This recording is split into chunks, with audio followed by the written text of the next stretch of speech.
Oh boy. This one's gonna be a doozy. So Dark Souls left such a powerful legacy in its wake that a sequel was almost inevitable. Why only make popular thing once when can make two of popular thing?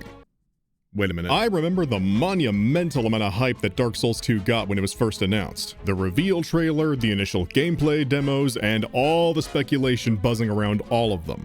Kind of weird to look back on that now, given the reputation it has these days. Yeah, let's just rip this band-aid off right away. Dark Souls 2 is easily the most divisive entry in the entire series.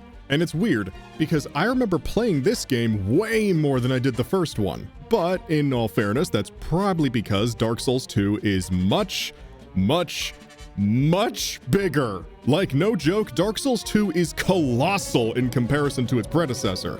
Which is why this video on it took so fucking long. In any case, the contention around Dark Souls 2 is well known at this point. Some people hate it, some people love it, and even consider it their favorite in the franchise. I myself have gone over multiple opinions on 2 over the years, but even if you are one of the biggest fans of Dark Souls 2, I feel like you would still agree with me when I say that it's a bit of a fucking mess. The game is not only substantially bigger than its predecessor, but it has way more ideas and mechanics that are just kind of thrown in there because why not? It has a stupid amount of variance in the locales, it has the most DLC content out of any Souls game bar none, and it has a whole ass other version of itself released 1 year later to try and address some of the biggest complaints, and even that has its own weird problems that are entirely unique to it. Now, my previous video, I did say that I like it when games get experimental and try things just for the sake of trying them, but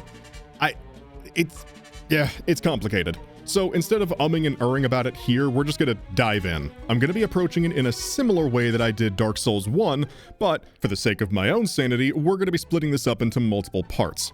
So if I don't get to something in this video, I'll likely get to it in another one. And I'm just gonna warn you all from the outset, the pacing of this is gonna be kinda all over the fucking place. I tried to keep my journey as one track and simple as I could, but that just isn't fucking possible in Dark Souls 2. At least for my ADHD ass, it isn't. There is a lot to talk about, and writing this script is like staring up a mountain I've yet to take the first steps toward climbing, so why don't we just... There we go. A place where souls may mend your ailing mind. You will lose everything. Once branded. Your past, your future, your very light.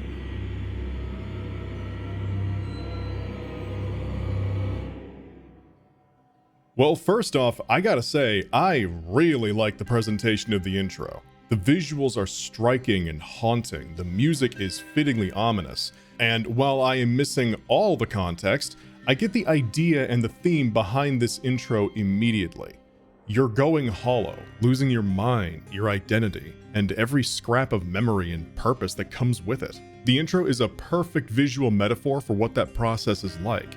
Stumbling from place to place with no understanding, with images of your past life literally melting away. It sets the expectation that Dark Souls 2's whole narrative will be focusing on the idea of hollowing, which, considering it was more of a vague concept in the previous game, I can absolutely get behind that. The narration is also much more direct and less about the history of the world, and more about you, your personal stakes, and your goal to break the curse and stop your hollowing. This was likely because of the initial direction Dark Souls 2 was going to take with its narrative. Co-director Tomohiro Shibuya, yeah, we'll talk about the dev team thing later, stated in an interview that he was more the type to be direct than subtle, and planned for Dark Souls 2 to be more straightforward and more understandable than the first one.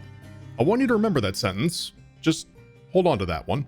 None will have meaning, and you won't even care. And we'll apparently not care so much that we'll see a huge vortex in a lake and go, ah, sweet, and down we go.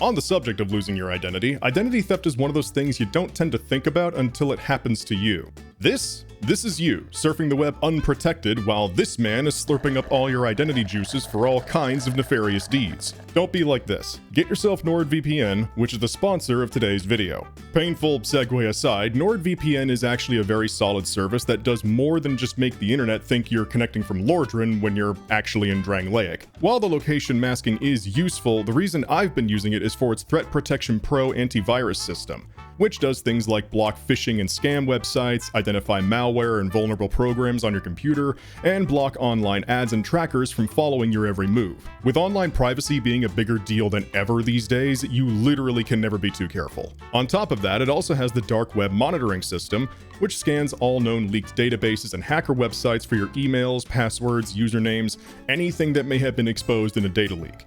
And those seem to be happening a lot lately, so I can't recommend that enough. Protect your privacy and check out NordVPN by clicking the link below, nordvpn.com/Sethorven. You'll be directly supporting the channel, and you'll get yourself an extra 4 months with the purchase of a 2-year plan. Best of all, NordVPN offers a 30-day money-back guarantee if it doesn't entirely meet your needs, so you got time to decide if it's right for you, which I'm confident it will be. Again, that's nordvpn.com/Sethorven for your bonus 4 months and to help fund more of my shenanigans. Thanks very much to Nord for sponsoring the video, and now let's actually get this journey started. So after jumping into Lake Ebbet, we end up in the underground, the things betwixt. Betwixt what exactly? No idea, but it does contain a cottage of old ladies who berate and demean you for being a big dumb stupid head. An undead has come to play. They all end up here. All the ones like you. You'll go hollow. This is the fate of the cursed.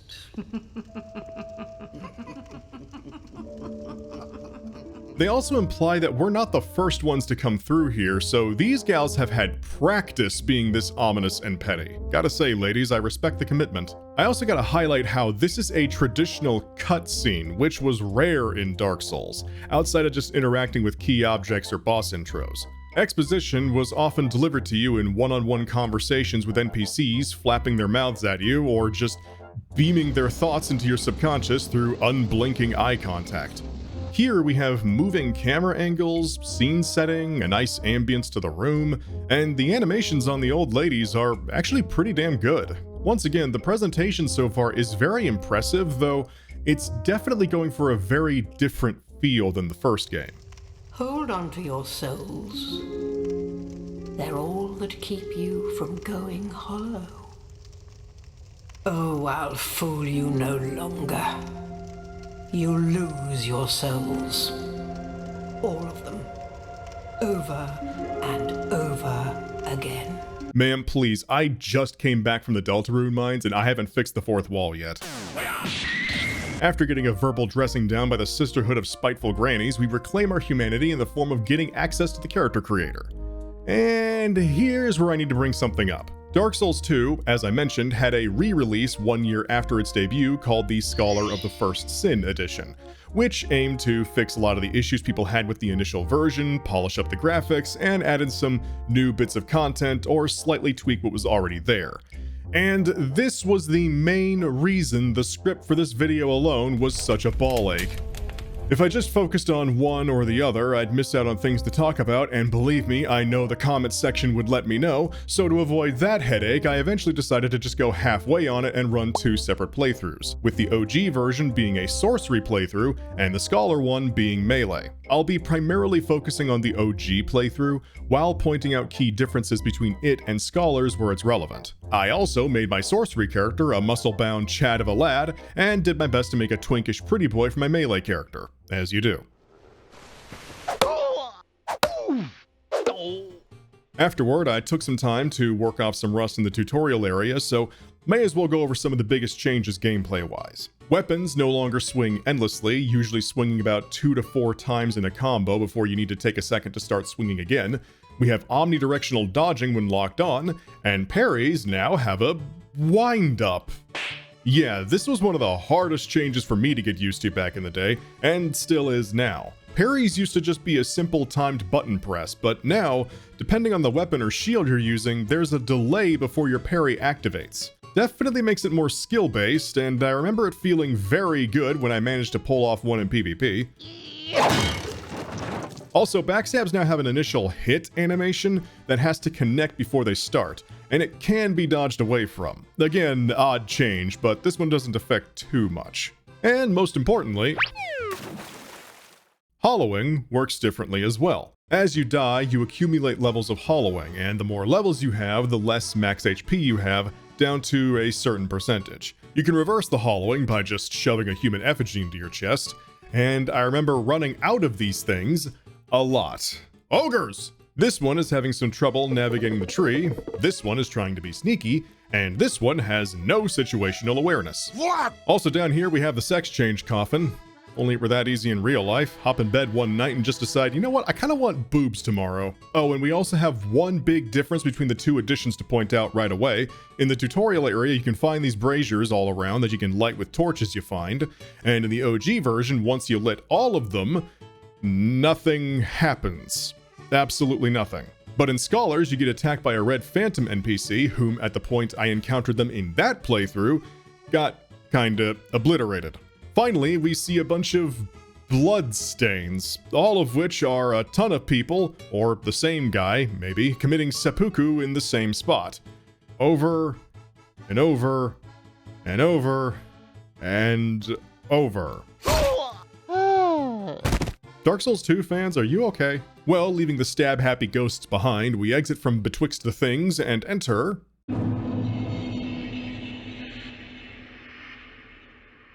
Alright, look, I may have conflicting feelings about Dark Souls 2 in certain parts, but this is not one of them. Majula is goddamn amazing. One of my favorite hub areas in all of gaming, and honestly, my favorite in the Souls series. Yeah, even more so than Firelink Shrine. I love Firelink, don't get me wrong, but Majula? God, Majula is something else. That sunset over the open oceans is such a poignant and serene image. The music is genuinely calming and lovely. Mixed with the sounds of the waves below lapping against the cliffside and the rush of the breeze around you, it gives this sense of deep reflection, like a wandering knight sitting at a campfire, thinking back on the journey that led them here. All the trials, deaths, victories, and defeats, and just sitting with their thoughts. All the beautiful imagery and ambience is accompanied by run-down, ramshackle homes that are barely holding together, but still standing at least somewhat defiantly against the world. Not tall, not sturdy, but still there. Like Firelink, this is where most of the friendly NPCs you meet will end up, and there's considerably more of them this time. What's more, most of them actually stay in Majula. Whereas Firelink was like a home to you, but a crossroads to everyone else, Majula feels like the one pocket of true safety in a world that's crumbling apart, and the one place people can come to feel some sense of belonging. All of this together gives Majula a very strong and specific vibe that I absolutely adore. This isn't much, but it's home, and it's all we have. Before we move on from this, I should let you all know something. I'm not as emotionally invested in Dark Souls 2 as I was the original. It's just not as meaningful a game to me. So I may not go in as depth with it as I did with 1, but I still can and will stop to appreciate the places that Dark Souls 2 excels at. Majula is something special, and I'm glad I still feel as strongly about it today as I did back then. It's a nice first stop before we head off, so let's just sit a moment and watch the sunset.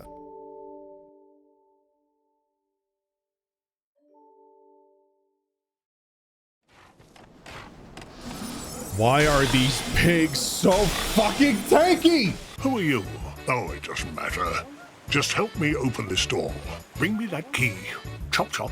My dude, you could throw a whole ass person through that hole in the wall. Are you serious? After taking some time to get introduced to the locals, we get stocked up, talk to the Emerald Herald to get our first few levels, and head out. Now, Dark Souls 2 actually does start out pretty open-ended, but for the sake of simplicity, we're gonna stick to the conventional route, at least to start. That means heading into the Forest of Fallen Giants, and since I'm on a bit of a time crunch, we're just gonna highlight my journey through this portion. And then Sethorven went on to write the Forest of Fallen Giants segment. However, the script he wrote sucked, so he burned it and tried again. So there's an interesting contrast between this and the Berg that I only noticed recently.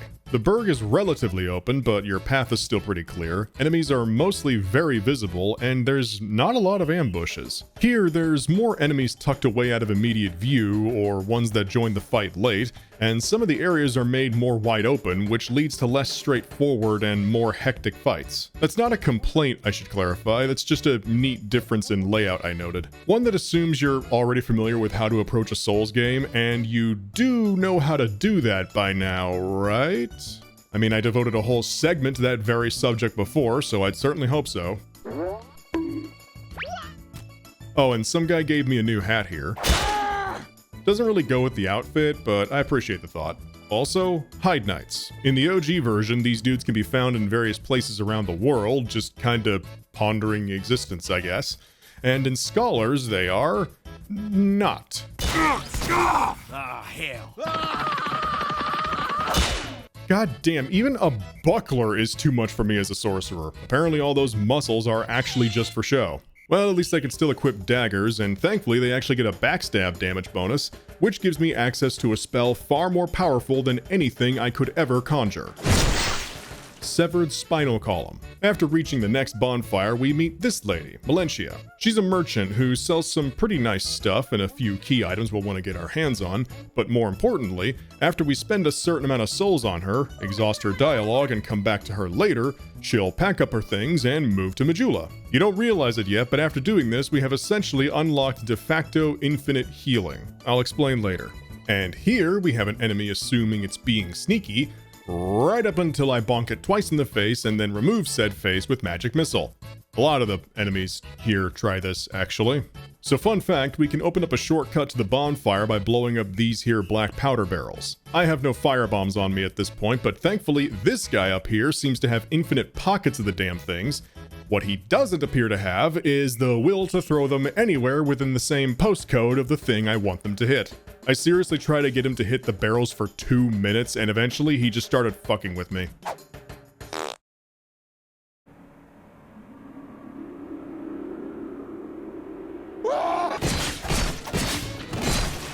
Hold on, run that back?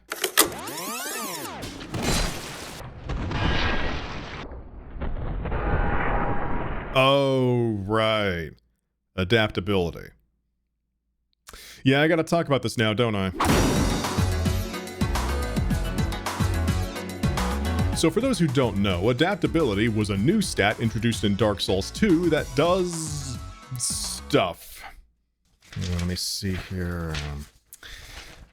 Yeah. It increases your status effect resistance, your poise, your health to a very small degree, and most importantly, your agility. What is agility? Well, agility is what affects things like how fast you use your items, how fast you swap your weapons, how fast you raise your shield, and the amount of invincibility frames when you dodge. In Dark Souls 1, your standard dodge roll had about 11 frames of invulnerability, roughly 0.37 seconds on startup, and your equipment weight affected the animation speed and recovery time. In Dark Souls 2, your iframes are affected by your agility stat, which you level adaptability to increase. The sorcerer starts with 8 adapt, which roughly equates to 9 or so iframes, or about 0.3 seconds, so my dodge roll is nerfed. In order to get it as good as it was, I need to have somewhere around 18 adapt. And to complicate this even more, agility is also improved to a lesser degree by attunement, which the sorcerer starts with 12 of, and as a magic user we'll be leveling it a lot anyway, but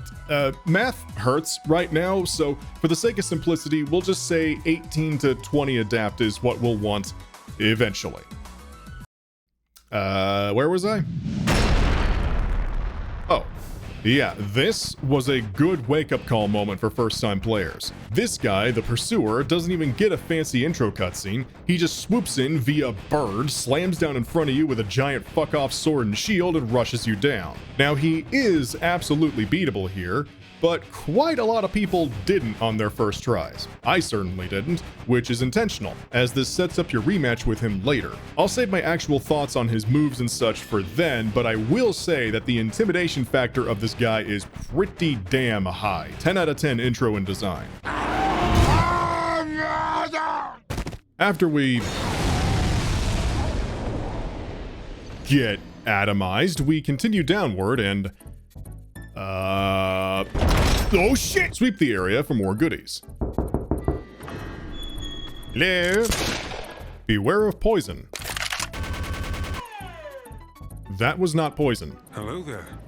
Traveling all alone in these treacherous times. Ah yes, good afternoon, Mr. Suspiciously Benign Spear-using Wanderer number 2. Okay, in all seriousness, despite just being this game's version of Patches, right down to having similar names, Pate's alright. Really nice voice, shame he tries to blatantly kill us, but unlike Patches, he actually tries to keep the act up past first contact. He also gives us the white soapstone, which is pretty neat, so I shall refrain from stabbing him through the sternum.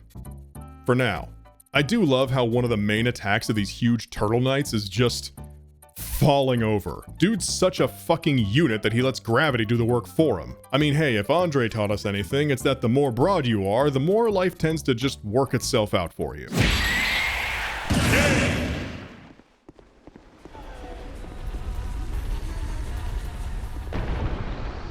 Alright, Kale, I gotta ask, what are you looking for right now? Just right off that contact lens is lost, dude. You ain't finding it again.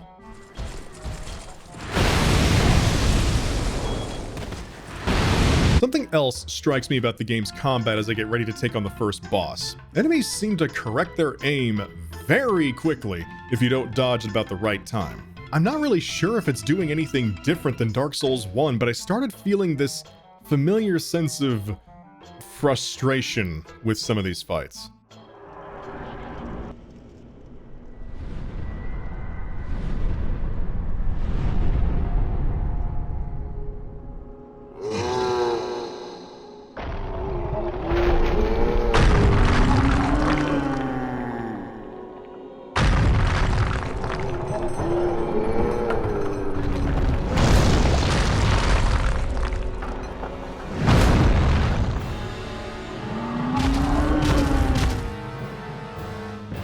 The last giant definitely fits the Dark Souls MO of fucked up creature that hints at a larger story by its appearance alone. It's stabbed with a ton of weapons, it's gangly and clearly at its last few inches of life, and it's impaled with what I can only assume is a fucking tree-sized ballista bolt, or maybe just an entire tree. Either way, it is fucked up looking, and I do appreciate the design. Simple, but effective. The fight itself isn't too bad, melee or sorcery. It's simple and straightforward, but oh, wow. It wants you dead. It wants you dead so badly, it mutilates its own body just to get a weapon to hit you with. That's pretty gruesome. Other than that, I don't have that much to say, but the last giant is still a pretty good first boss from a looks, mechanics, and vibes standpoint. What I don't like, however, is this weird pulsing vignette effect that precedes every single major boss in the game. Any boss that has a cutscene has this weird effect, and I'll be honest, I flat out just found it annoying after a while. Not deal breaking or experience ruining, just a bit of a minor grievance.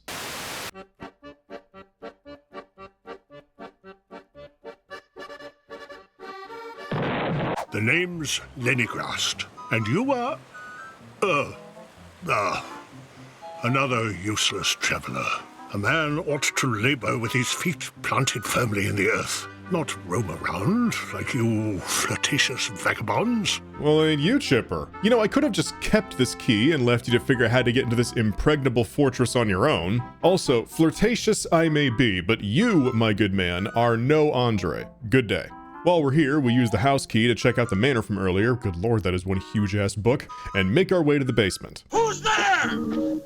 Hi, skeleton. And down here we find a fancy looking chest that contains a soul vessel. Soul vessels, when taken back to the coven of snickering old ladies, allows you to completely reallocate your character's soul levels however you want. This is actually one of the nicest features of Dark Souls 2, since some of the builds that you can make only really start coming online later, so being able to switch midway like this multiple times if need be is honestly great. And it's actually related to what I feel is Dark Souls 2's greatest strength, but we'll get into that later. Oh, you again? Go on. It's on the cheap for you. So that infinite healing thing I talked about, yeah, this is how you do it. After you convince the very first trader you encounter outside of Majula to come back with you, she expands her inventory somewhat, including unlimited life gems for cheap. Life gems were a new addition in Dark Souls 2, and I imagine they were supposed to be supplemental healing to the Estus flask, but considering you start with so few sips of the flask until you find enough shards, they always became my primary healing source. I mean, they're cheap, you can hold 99 of them, and this merchant will quite literally never run out of them. I don't really mind this, but it kinda adds a bit more to that I don't think they thought this all the way through feeling that I keep getting from Dark Souls 2. I mean, the Estus flask heals you much faster than the gems, so it's better as an emergency heal, but it still feels weird. Huh? Don't think I didn't see that. Back in the forest, we use the soldier's key to progress further in the area and are pretty quickly met with another fog wall. And I think you can guess who's going to be waiting behind this one.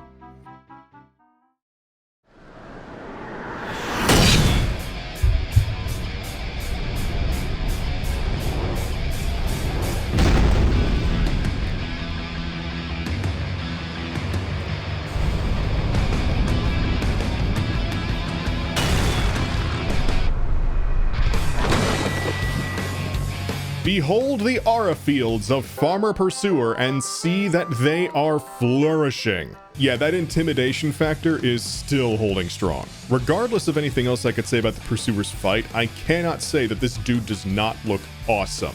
His theme is simple but pretty intense, and the arena you fight him in is pretty dang nice looking, what with the sunset over the ocean in the background. It makes this fight feel important, despite only being the second boss. Now, Pursuer is not particularly complex, I'll admit. He mostly slides towards you, attacking with big wide swings that are pretty clearly telegraphed. They can all send you flying onto your ass, however, and take half your life with them. I didn't get hit by this big blue stabby attack, which has the effect of cursing you, and by now I'd gotten used to my nerf dodge roll, so flipping through his dash attack became just as easy as it used to be. But he did spook me once when he got me down to kill range, so while the Pursuer, for someone familiar with them at least, isn't really that hard, they're still pretty damn cool, and absolutely serves their purpose of boss character really well. Also, I got a pretty nice shot of the sun in the background during his death animation, so bonus points for poignancy. And behind his arena is this weird tree thing that looks eerily similar to the last giant. There was actually another one of these things earlier that I didn't show, and I gotta say, I appreciate them being here. Between the last giant's utterly savage state and this, it's starting to touch on that curiosity feeling that moments like the Moonlight Butterfly did for me in Dark Souls 1. While Dark Souls 2 was intended to be more straightforward, there are still genuine attempts to build mystery with its story with moments like this. I just wish it did it more, but that's a topic for a bit later. Much later, actually. For now, back to Majula.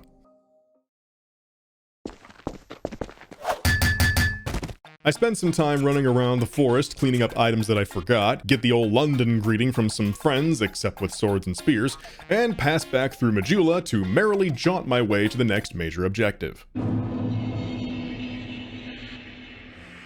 You know, for a tower of flame, that sure is a lot of water. I am in all likelihood the 10 millionth person to make that joke, but I'm also the guy who dug up the decayed remains of Hunt Down the Freeman to give it a stern talking to, so this is what you're getting. Once again, I got no issues with the visuals. The sunset over the water look is always a good backdrop, but the visibly sunken and broken pillars and cathedrals gives this place a very lost and forlorn feel. Not quite the drowned and damned vibe of New Londo, more like lost greatness washed away with the tides of history and the literal tides. These giant armor dudes aren't nearly as tanky as they look, but they can absolutely chunk your health if you're careless. So far, I'd say Dark Souls 2 is following the you die fast, but they also die fast mentality, and I quite appreciate that. I tend to prefer games where both you and your enemies are equally lethal to each other. You just happen to have more options than they do. There's also one big change to point out between the two editions while we're here. In the OG version, where there's just a single armor knight standing guard over this drawbridge, in Scholars, they replaced it with a dragon.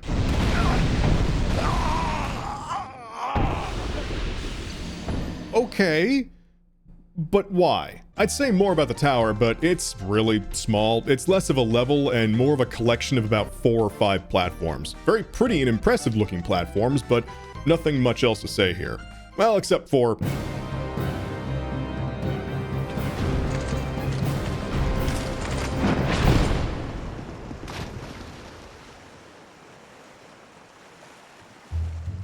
Up the stairs beyond, we come across Lycia, our miracle vendor for our journey. Sadly, I ain't sunbrowing it up this run, so we'll have to pass, though in all honesty, it's a bit of a sore spot for me anyway, since Lightning Spear was taken from being a big, slow, but thunderous and powerful cheek clap of a miracle to...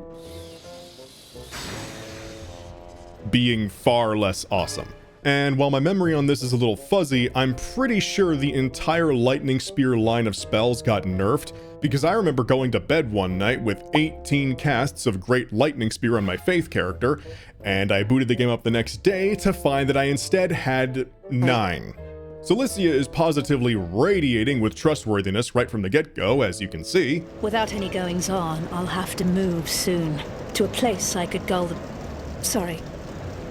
the gullible, by teaching the good word. And will not be trying to stab us later. For now, though, we leave the tower behind. No need for miracles. The gods frown upon such soul scrimpers. Yeah, and once again yoink ourselves back to Majula. Burning the sublime bone dust we picked up earlier boosts the amount of health our Estus flask gives us, and before I leave, I huff a few souls to boost my strength specifically. Sadly, I can't keep relying on spamming magic missile through the whole game, and will need some other method to defend myself in melee. Much more reliably than the knife, at least. Fortunately, I knew of one quite good sword to serve as a sidearm, but it only drops from these specific undead soldiers back in the forest. So I spent a bit of time politely bargaining with them until they graciously parted with one. The foot soldier sword is great for magic builds since it has very low stat requirements to wield, while still dealing pretty respectable damage. The main downside to it, and a lot of weapons in Dark Souls 2, is its durability, which is about on par with a wet tissue. Yeah, I may as well talk about this now. Dark Souls 2 took the weapon and armor durability system and altered it a bit. While previously you could only repair durability at a blacksmith, in Dark Souls 2 it always refills anytime you rest at a bonfire. The trade-off, though, is items lose durability much quicker, especially melee weapons. Not as quickly as hit 10 things and oops my sword's gone Breath of the Wild, but definitely fast enough to be an issue. And if an item breaks, it doesn't get fixed at a bonfire. You have to take it back to the smith to do that. Considering you can freely teleport back to them from any bonfire, that doesn't make it a huge hassle, but it does kind of make me wonder what the point is. Personally, when it comes to durability systems, I'm on the side of either have no way to fix my weapons to encourage me to stockpile them, or have no durability system at all, because the former actually encourages me to use different weapons throughout my playthrough and keep several backups, while the latter just prevents the annoyance from happening entirely. A halfway system like this just has me using the same weapon 99% of the time and periodically having to stop to recharge it. Despite making fun of it earlier, I actually prefer the way Breath of the Wild does it, just maybe make them last longer than a few good smacks. With my newly acquired Pokey Stick, I make my way back to the tower to do one last thing before we leave, because there's actually a second boss here just beyond the not yet dragon guarded drawbridge. That's Ornstein. Yeah, that's just Ornstein. Just silver instead of gold. It does have its own moveset, though it's nothing too different. that's about it. Okay, y'all, real quick, there's a lot more bosses in Dark Souls 2, and if I were to give each one as thorough a look through as I did in the first video, I'd probably add on an extra hour to the total runtime, if not more. So from now on, I'm only going to highlight major bosses, or ones that I just happen to have a lot to say about. Transient being, this is no place for one such as you. Be gone. You are not needed. Well, fuck you kindly, buddy. Good day. There are two, not one pathways leading out. And this, you lovely thing, only runs on miracles. Shall I provide you with one? Seems legit. Well, we ain't going that way anyway. We're taking the express route.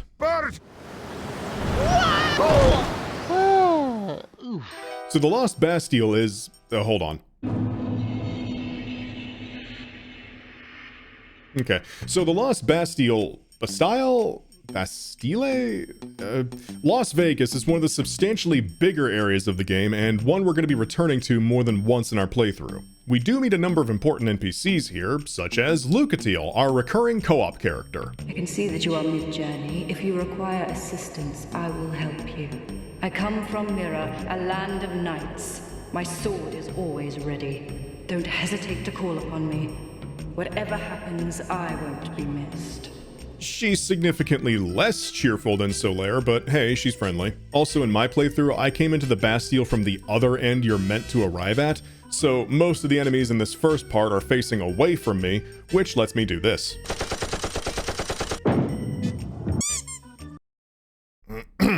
Excuse me a moment. There we go. Meet Macduff, everyone. Flame, dear flame.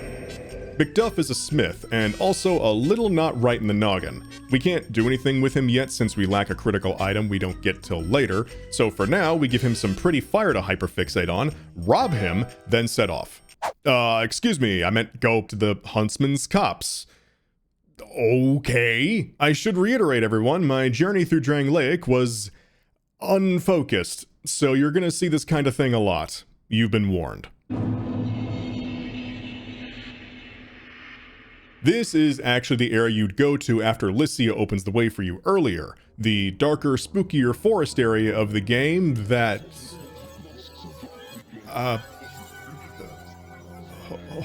hold on. I don't know who you are, but leave me be. The frailty of the weak disrupts the dark.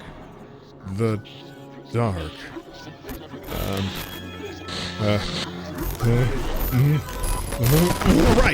Right. Dark magic. So in addition to sorceries, miracles, and pyromancy, Dark Souls 2 introduced a brand new type of magic, hexes, or dark magic. Hexes were a bit notorious back in the day for being, to put it lightly, absurdly strong in some ways. Not every hex spell in the game was brokenly OP, but a few notable standouts were, and of course, became the most common. Dark Orb in particular comes to mind for me. By itself, it's nothing flashy or fancy, but it's pretty powerful, does a good amount of poise damage, and for how spammable it is, you get a ton of them with a single cast. I think it's about as spammable as Soul Arrow and hits substantially harder. But given I'm set on this sorcery thing, we're gonna just leave this here. Yeah. So the Huntsman's Copse is a particularly eerie area, going for that haunted forest filled with corpses kind of feel. Again, I'm not really familiar with the lore, so I don't know everything that went on here, but if I had to hazard a guess, it was very unwholesome. The most common enemy type in this area are these thief-type guys who, echoing back to the Dark Wraiths of old, try really hard to look cool. They are pretty dang acrobatic, I will give them that, but it's never not funny to make their big, fancy flourishes completely fucking whiff. Or make them do this. Also, it's worth noting that in the Scholars Edition, for some reason there's this guy just running around the copse at lightspeed. I don't know why he exists or who thought he was a necessary addition to the area, but I think I speak for everyone when I say that they were absolutely right. Well, at least we find Soul Spear here. This is one of the upsides of playing this game in a way I normally wouldn't. I don't know where all the best sorceries are, so I'm just stumbling across most of this shit by accident. It's genuinely cool. I start encountering some rather large men, and my magical might is proving less effective than I would like, so it's back to performing impromptu spinal surgeries. Look, if the gods didn't want me to backstab, then why are backs so stabbable? I rest my case. And so does he.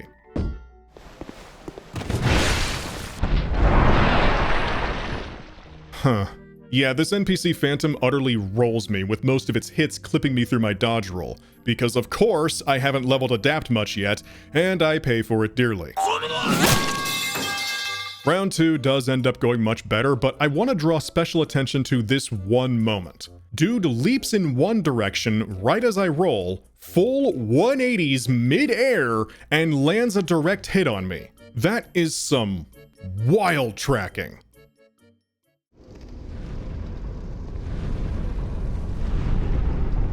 Be free, my master! Oh, shit!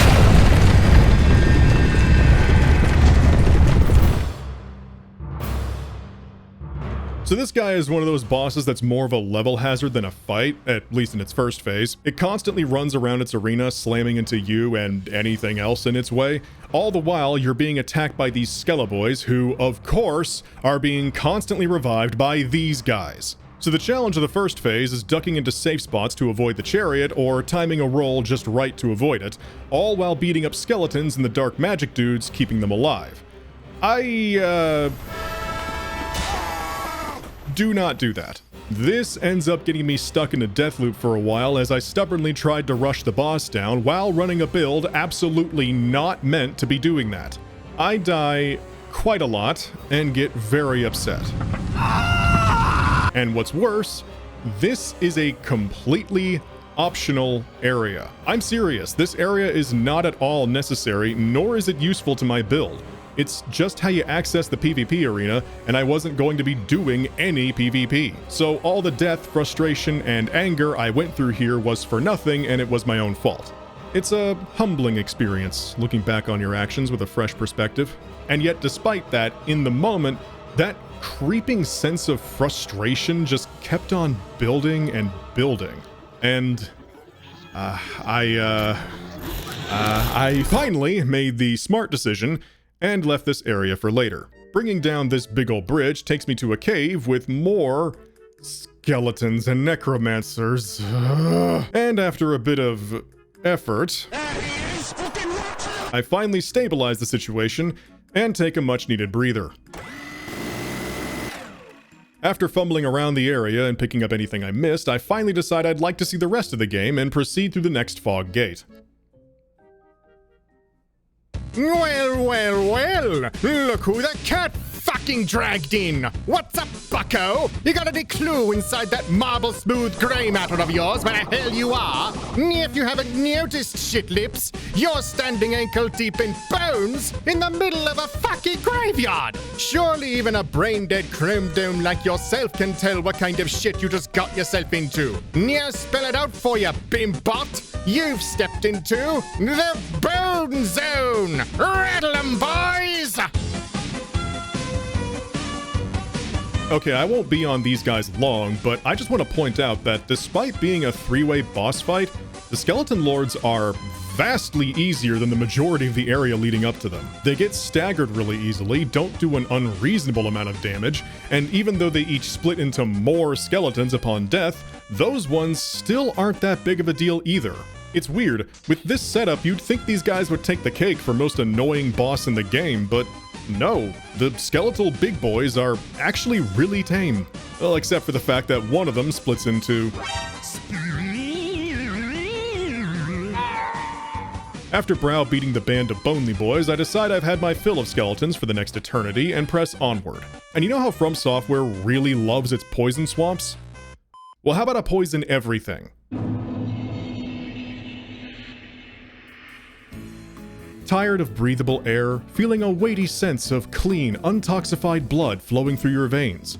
Do you just really like the sound of hissing damage over time effects? then friends, you are in for a treat. And by treat, I mean threat. This is a threat. You are going to be dunked headfirst into pools of poison, smash your way through giant jars of poison, and be submerged in poisonous fog so dense you'll need torches to see clearly. FromSoft, you have a fucking problem! I'm taking the design document away from you, mister. Sit the hell down until you learn some restraint.